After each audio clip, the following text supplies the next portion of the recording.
Hi, you may have heard of the famous musical adaptation of the Revolutionary War figurehead, Alexander Hamilton, but there are many other adaptations of historical events and people.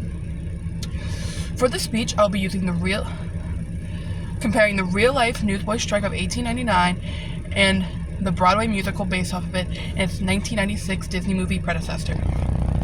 On average, most historical adaptations do not follow history to a perfect T, but they take the general story and add fictional pieces to make the story more entertaining or profitable. Oftentimes, historical adaptations are well liked and do quite well during the award season, such as Hamilton, which went home with 11 Tony Awards, including the award for Best Musical. Let's first discuss the story of the newsboy strike of 1899. The Newsies strike of 1899. Newsboys ranging in age from as young as 8 to early 20s worked to deliver and sell newspapers in New York City. This is a photo of Newsies.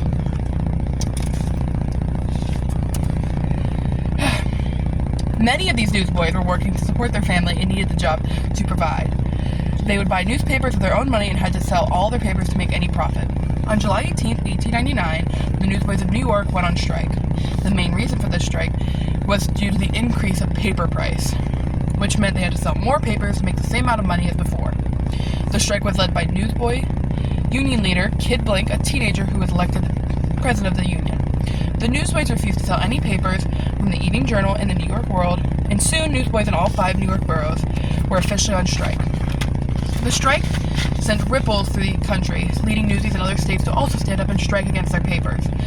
Before having gone on strike, though, the Newsies, located in Queens, gathered on July 19th and stated that if prices did not go down, they would strike.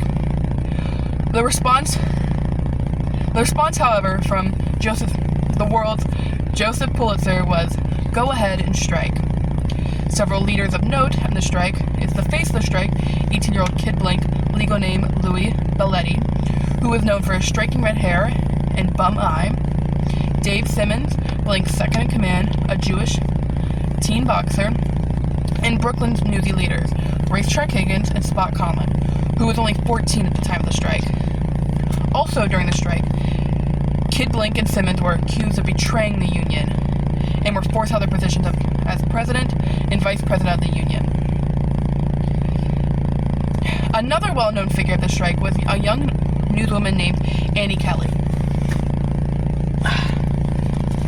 This is Annie. Annie was one of the few people to support the young Newsies and was the only woman to have spoken at the Newsy rally. She openly spoke about her support of the boys and cheered them on. Finally, after the leaders of the strike were accused of betrayal and were shunned from the strike, the 2 newspapers offered a compromise to the Newsies. The new price would remain, but the papers would buy back any unsold papers. And because of the lack of leadership, the Newsies agreed. So, on August 2nd, 1899, the newsboy strike of 1899 officially ended. The Newsies strike was one of the largest documented child-led strikes in history, and it forever changed the way young people were treated in the workforce. But, now that you know the basic story, let's discuss the plot and characters of the 2012 Broadway musical and the 1996 Disney movie. In 1996, Disney released a movie depicting a musical spin on the 1899 strike. The movie starred Christian Bale as the leading role. The story followed 17-year-old Jack Kelly in his job of a newsie delivering in Manhattan until the price of papers were raised. Jack rallies the Newsies of Manhattan, calling for a strike and better treatment given to the Newsies.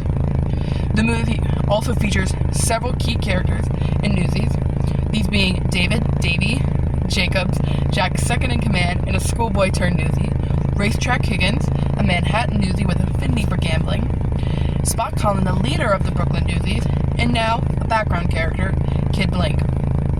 The story also features a romance found in David's sister, Sarah. This is changed in the musical, however, Sarah being replaced by Joseph Pulitzer's daughter, Catherine Pulitzer. Both adaptations also include a reporter who helps and stands up for the Newsies. This is based off of Annie Kelly, who helps out the boys. In the movie, this is Brian Denton, and the musical is Catherine Pulitzer. Now, onto the musical.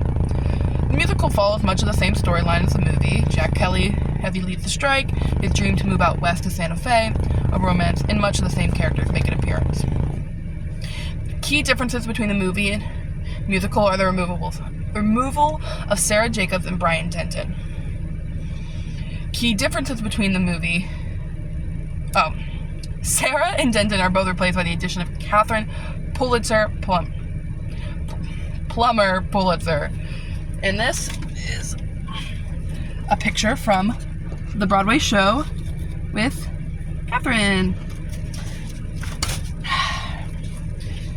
In both, the story ends with the papers lowering the price of papers back down, and they agree to buy back any unsold papers.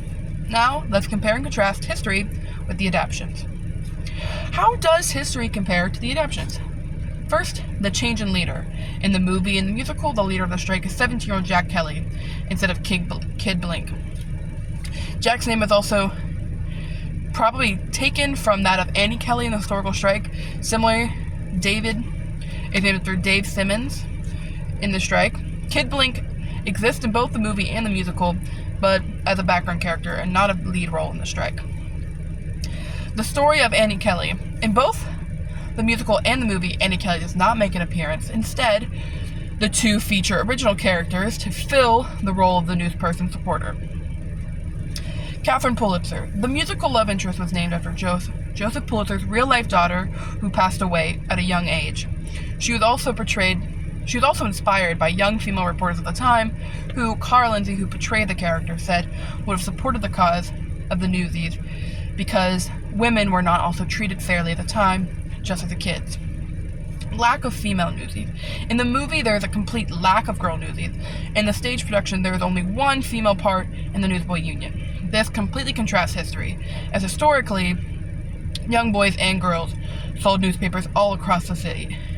Both boys and girls had to pick up and care for and support their family. Brooklyn.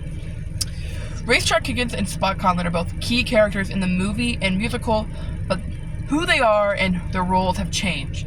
Racetrack was changed to a Manhattan newsie and is also aged down from being a grown adult, while Spot is the sole leader of the Brooklyn Newsies, and he's been aged up, no longer being 14 years old.